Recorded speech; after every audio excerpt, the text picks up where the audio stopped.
नमस्ते दोस्तों, आप सभी का स्वागत है मिस्टर एनालिसिस चैनल में। और आज हम एनालाइज करने वाले हैं सबसे हॉट टॉपिक, जो कि है मोदी जी के 5 बेस्ट डिसीजंस। ये आपको इस इलेक्शन ईयर में सबसे ज़रूरी चीज़ है कि आज हमारे सिटिंग प्राइम मिनिस्टर ने कौन से ऐसे 5 बेस्ट डिसीजन लिए हैं जिसकी वजह से आप उनको वोट दें या ना दें, चॉइस आपकी।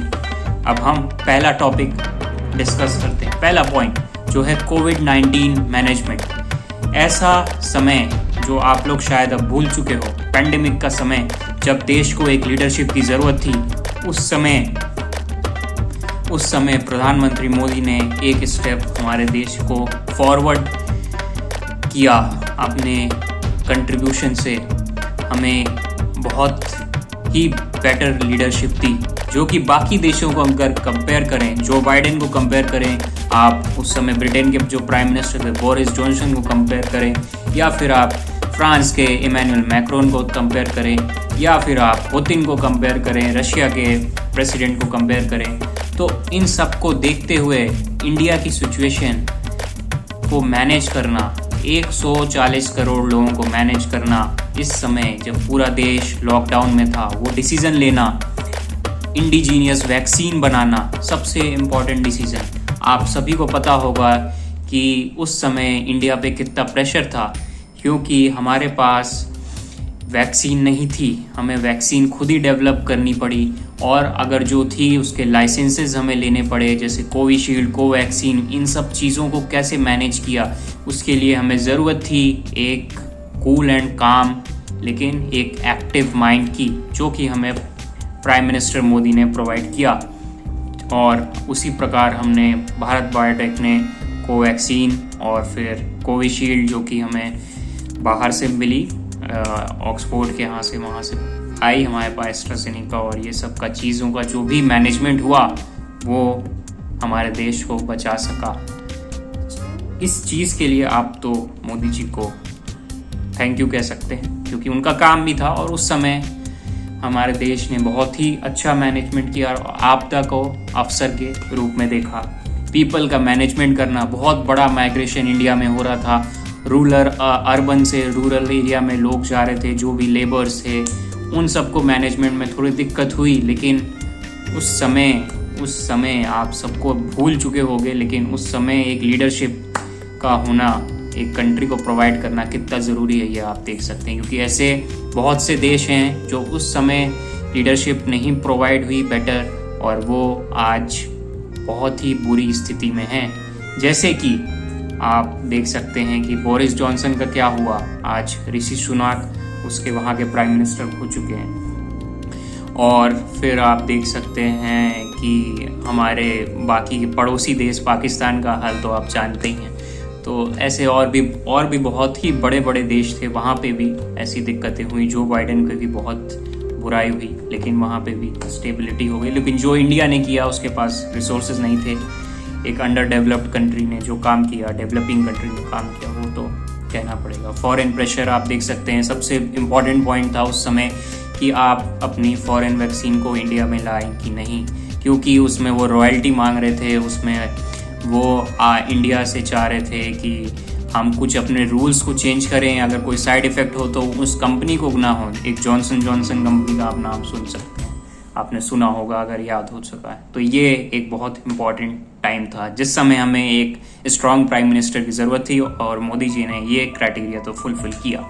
अब दूसरी बात है टेररिज्म हम लोग देखते आए 26/11, और बहुत ही आगे फिर पठानकोट एक हुआ मोदी जी के अंडर, और उस समय इंडिया ने सर्जिकल स्ट्राइक की, घर में घुस के पाकिस्तान को सबक सिखाया, जो कि एक बहुत ही इम्पॉर्टेंट डिसीजन था। क्योंकि हम जानते हैं हमारा पड़ोसी देश एक न्यूक्लियर पावर है, उसके ऊपर सर्जिकल स्ट्राइक करना, और ऐसा सर्जिकल स्ट्राइक करना कि 100% सक्सेस मिल जाए, वो तो बिल्कुल भी नहीं। फिर हमने एयर स्ट्राइक भी, उसके बाद हमने एयर स्ट्राइक भी की है। एक केस में हुए काम हुआ, हमारे आर्मी ने बहुत ही, आर्मी और गवर्नमेंट का एक बेटर कोऑर्डिनेशन जिसे कहते हैं, वो जब दोनों कोऑर्डिनेशन बेटर होता है तभी हम ऐसे वॉर लाइक सिचुएशन को डील कर सकते हैं। तो एयर स्ट्राइक हुई, लेकिन एक हमारे पायलट श्री अभिनंदन वहाँ पे वहाँ पाकिस्तान में लैंड हो गए थे, गिर गए थे। हमारा MiG-21 बाइसन, अगर मैं सही हूँ, मेरी याददाश्त अगर सही है तो यही वो प्लेन था जिसने F-16, F-15 या F-16, मुझे याद नहीं आ रहा है, लेकिन ऐसी हम लोग शायद ये सब भूल चुके हों, लेकिन हमें याद रहना ज़रूरी है क्योंकि ये एक लीडरशिप के बारे में है और 2024 इलेक्शन ईयर है। तो अभिनंदन ने क्या किया था वो हमें पता है। फिर हमें फॉरेन पॉलिसी, हमारी एक स्ट्रॉन्ग पावरफुल फॉरेन पॉलिसी वजह से हम अभिनंदन जी को वापस भी ले आए कुछ ही दिनों में, वो की एक मैसिव। तो टेररिज्म कम हुआ है इंडिया में, ये तो पहला पॉइंट आपको मानना पड़ सकता है। अब बाकी आपकी चॉइस है। हमारे हिसाब से हमने जितना एनालिसिस किया है, जितना हम पब्लिक के बीच में गए हैं, तो ऐसा तो कहा जाता है कि लॉ एंड ऑर्डर जो हमारे बॉर्डर्स एरिया हैं वहाँ पे थोड़ा बेटर हुआ है। चाइना की बात मैं बाद में करूँगा, वो आपको एक डिफरेंट अफेयर्स है, उसको भी हम बात करेंगे। अब तीसरी सबसे बड़ी पॉइंट, फॉरेन अफेयर्स इंडिया का। आप जानते हैं सुषमा स्वराज जी की डेथ हो चुकी थी और अब इंडिया को नया फॉरेन मिनिस्टर ढूंढ रहे थे। ये बहुत ही शॉकिंग बात है कि एक फॉरेन मिनिस्टर, फॉरेन सेक्रेटरी, जो कुछ ही साल पहले इंडिया के फॉरेन सेक्रेटरी थे, एस जयशंकर को फॉरेन मिनिस्टर बनाया गया बिना कोई पॉलिटिकल एफिलिएशन के। और आप जब S Jaishankar the master strategist of India, जब वो वहाँ गए और इंडिया की फॉरेन पॉलिसी में एक ऐसा शिफ्ट हुआ कि वो हम आज देख ही सकते हैं। अब इसके साथ ही इंडिया को पाकिस्तान को आइसोलेट भी करना था। हमने आईओसी जैसी ऑर्गेनाइजेशन को अपने अंडर रखने की कोशिश की। हमने मिडिल ईस्ट के साथ एक अच्छे रिलेशन बनाए और पाकिस्तान को आइसोलेट किया, उसे ग्रे लिस्ट तक पहुंचा दिया FATF में। अब तो वो निकल चुका है, लेकिन वो भी एक बहुत ही कमेंडेबल फॉरेन पॉलिसी थी कि फॉरेन पॉलिसी भले ही बाहर से हमें लगता है कि प्लेन में उड़ना और दूसरे देश में जाना बहुत ही जरा टूरिज्म है, लेकिन फॉरेन पॉलिसी हमारे इंडिया के लिए बहुत ही इम्पोर्टेंट है। उसी से हमें एक्सपोर्ट आएगा, उसी से हम एक्सपोर्ट कर सकते हैं चीज़ों को, हमारे प्रोडक्ट्स बाहर जाएंगे, हमारी इकोनॉमी राइज आएगी, फॉरेन डायरेक्ट इन्वेस्टमेंट होगा। तो ये सब कहाँ से आएगा? हमारे फॉरेन मिनिस्टर एस जयशंकर, जो कि मोदी जी ने बहुत ही एक स्ट्रॉन्ग डिसीजन, क्योंकि कोई भी पॉलिटिशियन अपने सिस्टम में एक बहुत ही ऑर्गेनाइज्ड ब्यूरोक्रेट, बहुत ही इंटेलिजेंट ब्यूरोक्रेट को कभी नहीं रखेगा, क्योंकि वो कभी सोच सकता है, उसके पास एक कॉम्प्लेक्स हो सकता है क्रिएट कि ये कहीं मेरी जगह तो ना लेते। तो पर मोदी जी ने ये डिसीजन तो आप बिल्कुल स्पॉट ऑन रहा। हमने यूएस के साथ बहुत ही अच्छे रिलेशन बनाए, हमने MQ-9B ड्रोन्स लिए, अभी हम जेट इंजन भी ले रहे हैं, बहुत सारी चीज़ें हमने की। और तीसरा पॉइंट था इसी में फॉरेन अफेयर्स में था कि इजराइल के साथ रिलेशनशिप करना। पहले आप देख सकते हैं क्योंकि एक वोट बैंक पॉलिटिक्स के कारण इजराइल के साथ हमें रिलेशन नहीं अच्छे हो पाए, लेकिन हमने सऊदी अरेबिया के साथ भी अच्छे रिलेशन बनाए रखे, हमने ईरान के साथ भी अच्छे रिलेशन बनाए रखे और उसको कोऑर्डिनेट करके हमने इजराइल की न्यू टेक्नोलॉजी और सऊदी अरेबिया में अपना एक्सपोर्ट भी बढ़ाया, उसका तेल भी ले रहे हैं। तो दैट इज़ वंडरफुल। अब इसके बाद थे यूएस और रशिया, यूक्रेन में वॉर। अब इसको कैसे मैनेज किया जाएगा? S Jaishankar the master strategist, इसमें भी उन्होंने ये भी एक बहुत ही स्ट्रेटेजिकली इम्पोर्टेंट जगह, क्योंकि यूक्रेन से भी हमें बहुत कुछ मिल रहा था।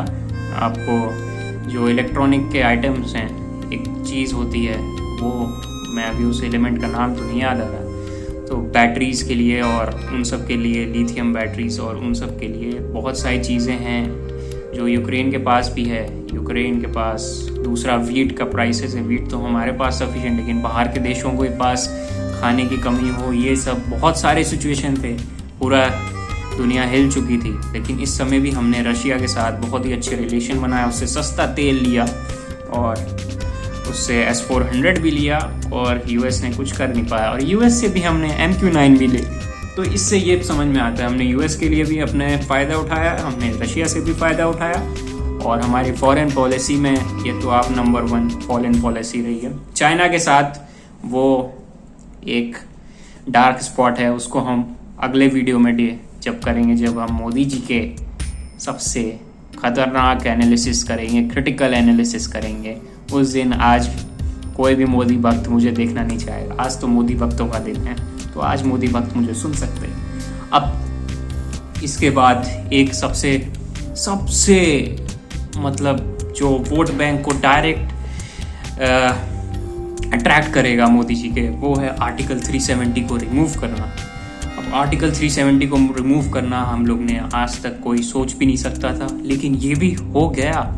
ये तो हम लोग को भी लगता है कि कैसे हो गया और इतना स्टेबिलिटी इंडिया में कैसे रह सकती है आर्टिकल 370। लेकिन ये भी एक स्ट्रॉन्ग लीडरशिप और जो लॉयर्स और जो भी उस पार्टी में रहे होंगे लोग, जिन्होंने ये पॉलिसी मेकिंग, जो ब्यूरोक्रेट्स ने भी पॉलिसी बनाई और उसको वैसे तो इसका मेजर काम था आर्टिकल 370 को हटाना, एक लेजिस्लेटिव डिसीजन था। इतना स्ट्रैटेजिकली करना, गवर्नर की पावर और स्टेट गवर्नमेंट की वहाँ को बिल्कुल डिसॉल्व कर देना, वहाँ से ऐसी स्ट्रैटेजी तो हम लोग कभी सोच भी नहीं सकते। इसलिए भैया मोदी जी हैं तो कुछ भी हो जाता है देश में। आर्टिकल 370 हटा दिया गया। आर्टिकल 370 को पूरी तरह से जो भी उसका इफेक्ट था, उसको एक normal state, Jammu and Kashmir, union territory, Ladakh union territory, ये सोच भी नहीं सकते थे, लेकिन ये हो चुका है सर जी। ये तो बहुत ही खतरनाक डिसीजन था और सबसे डिफ़िकल्ट मैं सोचता हूँ कि इंडिया के लिए होगा। उस समय पाकिस्तान ग्रे लिस्ट में भी था शायद, तो भैया ये बहुत कठिन सिचुएशन थी। अब ये तो मेजर आपको याद ही आ रहे होंगे। अब एक हिडन ट्रेट प्राइम मिनिस्टर के बारे में हम बोल सकते हैं। एडमिनिस्ट्रेशन में एक ऐसे एडमिनिस्ट्रेटिव डिसीजन जो है वो मिराकल डिसीजंस हैं, जो इतना स्लो ब्यूरोक्रेटिक सिस्टम को फास्ट मूविंग करना। बैंकिंग इफ़िशिएंसी, कौन सोच सकता है कि आपके बैंक अकाउंट्स, हर गरीब व्यक्ति के बैंक अकाउंट्स बन जाएं। तो ये सब पहले भी पाइपलाइन में था। ये तो बस हमारे ब्यूरोक्रेट्स को एक थोड़ा सपोर्ट चाहिए था, जो कि मोदी जी ने प्रोवाइड किया। और बैंकिंग सिचुएशन तो हमारी बहुत ही अच्छी हुई। आज भी हम लोग की बैंकिंग सिचुएशन बहुत ही ज़्यादा अच्छी ग्रो कर रही है। बैंक्स में जो घोटालेबाजी तो अभी भी चल रही है। अब कुछ पॉइंट्स तो हैं जो कि अभी हम लोग मोदी जी के इफेक्ट में नहीं आएंगे, उनके पॉजिटिव नहीं आएंगे, लेकिन बैंकिंग में जो भी हम लोग ने किया है, जो इकोनॉमी में बैंकिंग बहुत ही एक इम्पॉर्टेंट सपोर्ट प्रोवाइड करता है, तो वो बैंकिंग इफ़िशिएंसी बढ़ी है, इसमें कोई नहीं कह सकता। यूपीआई आ गया, बैंकिंग सिचुएशन, ये सब हम लोग इतनी जल्दी रिवॉल्यूशनाइज करना, उसके लिए बिना एडमिनिस्ट्रेटिव कैपेसिटी अगर नहीं हो किसी भी प्राइम मिनिस्टर में, तो वो ऐसा डिसीजन करने में ही उसका हाथ ही कांपते रहेगा पॉलिसी में, ऐसी पॉलिसी लाने में।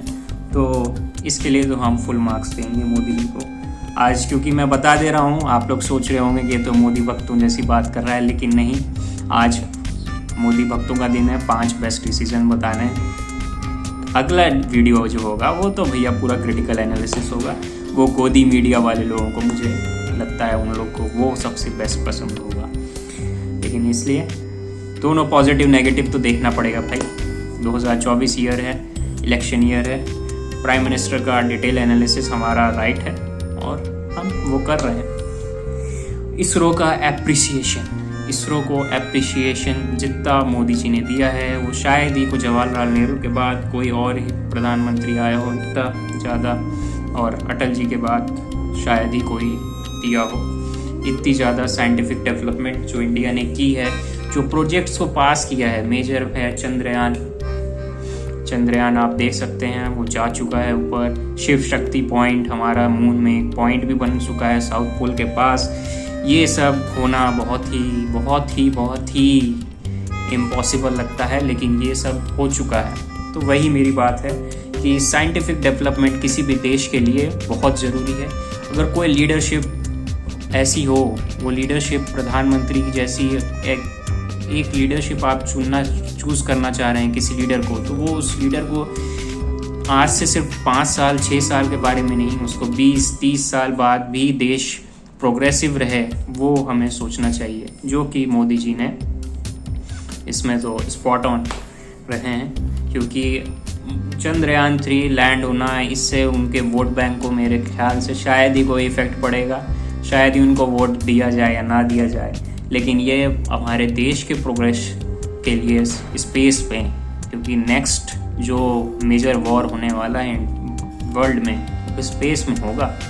वो ख़ास तौर चंद्रयान, चांद में कौन सबसे ऊपर अपना बसेरा बनाएगा, ये होने वाला है। तो ये मोदी जी शायद प्राइम मिनिस्टर ना भी रहें, लेकिन ये चीज़ें जो हैं, कोई भी दूसरा प्राइम मिनिस्टर आएगा उसके हमारे देश के लिए सबसे मेजर वो इम्पोर्टेंट रहेगा। तो साइंस हुआ, स्पेस हुआ, इन सब चीज़ों में तो स्पॉट ऑन डिसीजन रहा। और एक आदित्य L1 आप देख सकते हैं।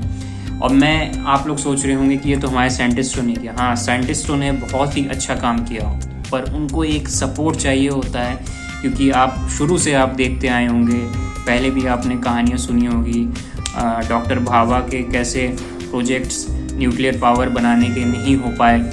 हमारे पास कोई एक विजनरी लीडर नहीं था कि वो आगे की देख सके कि भैया अगर आज न्यूक्लियर पावर तुमने हमारे पास रख दिया तो कोई दूसरा हमें अटैक करने से भी 50 बार सोचेगा पहले, अगर 10 बार सोचेगा अगर बिना न्यूक्लियर पावर के। अगर ऐसे न्यूक्लियर पावर हो जाए तो 50 बार सोचेगा आपके ऊपर अटैक करने, या तो बिल्कुल सोचेगा ही नहीं, वो प्रॉक्सी वॉर भी करेगा। जैसे पाकिस्तान आजकल प्रॉक्सी वॉर ही करता है, वो डायरेक्ट अटैक भी नहीं करेगा आपके ऊपर। तो ऐसे केसेस हैं।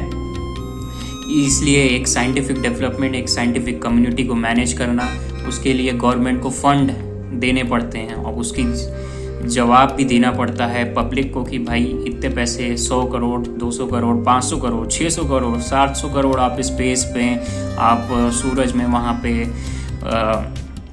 सूरज के फोटोस्फीयर और ये सब आप क्यों देख रहे हैं, सूरज की लेयर में क्या फ़ायदा मिल जाएगा आज देख के। तो वो सब, और अंटार्कटिका में जाना, ये सब बहुत सारी चीज़ें हैं जो रिसर्च हमारे चल रही है। डीप ओशियन मिशन हो गया, वहाँ पे हम सबमरीन एक ले जाएंगे नीचे अंदर तक। तो बहुत सारी चीज़ें हैं। और मैंने एक आर्मी के लिए पॉइंट था, आर्मी के लिए इसमें भी इसी पॉइंट में आएगा, साइंटिफिक डेवलपमेंट में ही। साइंटिफिक डेवलपमेंट में आर्मी को आत्मनिर्भर बनाना। आज वैसे भी हम मेजर इम्पोर्टर रहे हैं सारी चीज़ों की, लेकिन अभी हम लोग मेजर इम्पोर्टर से एक्सपोर्ट करने की तरफ जा रहे हैं। हम रशिया के साथ बना रहे हैं, हम यूएस के साथ भी कुछ बनाने की कोशिश कर रहे हैं। तो ये सब चीज़ें हैं। एक राइफ़ल आई है रशिया के साथ हम बना रहे हैं। तो बहुत सारी चीज़ें हैं जो कि इन्वेस्टमेंट हुआ है। प्राइवेट सेक्टर को भी हमारे इस स्पेस DRDO के साथ इंक्लूड किया जा रहा है। दोनों अपनी चीज़ें शेयर कर रहे हैं, अपनी रिसर्च को। तो ये सब चीज़ें तो आप कह सकते हैं कि मैनेजमेंट में मोदी जी को अगर किसी कंपनी का CEO बनाना हो तो भैया वो सबसे नंबर 1 कैटेगरी आएंगे, क्योंकि ये सब मैनेजमेंट वाले इश्यूज़ हैं जो कि हमें पहले कभी दिखते थे, आज नहीं दिख रहे हैं। क्योंकि मोदी जी ने जो मैनेजमेंट है उसमें तो उसके 100% मार्क्स मिलेंगे। अब तारीफ़ों का समय ख़त्म होता है। अब मैं आपको अपने एनालिसिस ख़त्म करता हूँ। आप ये 5 सबसे इम्पॉर्टेंट पॉइंट जो मुझे लगे और मैंने जिन लोगों से बात की उन और देश के हिसाब से ये सबसे 5 इम्पॉर्टेंट टाइम थे। इस समय हमें एक स्ट्रॉन्ग लीडरशिप की ज़रूरत थी जो कि मोदी जी ने हमें प्रोवाइड किया।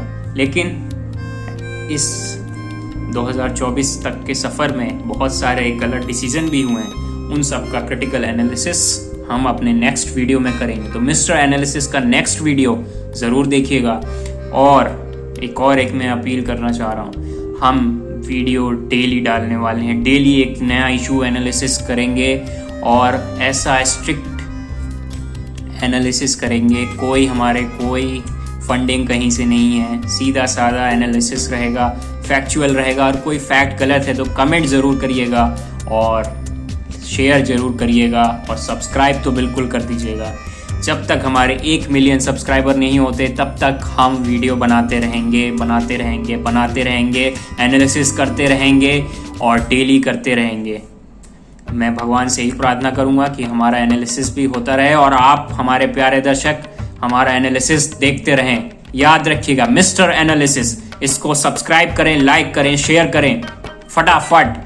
ऐसा एनालिसिस कहीं और नहीं मिलेगा, सिर्फ मिस्टर एनालिसिस। आज के बाद कोई भी न्यूज़ आपको देखनी हो, कोई भी चीज़ों का एनालिसिस करना हो, हम पूरी टीम हमारी एनालाइज करेगी, सारी चीज़ों को डिटेल एनालिसिस करेंगे। अभी तो हम एक पॉलिटिशियन के ऊपर एनालिसिस कर रहे हैं, अभी हम बहुत सारे साइंटिफिक और बहुत सारे मिसकॉन्सेप्शंस को भी बाहर फेंकेंगे और ये आपको मेरे साथ मिलके करना होगा। इसलिए सब्सक्राइब बटन ज़रूर दबाएं, क्योंकि यही होगा देश का सबसे number 1 channel Mister Analysis. Subscribe करें, लाइक करें, शेयर करें। Good bye.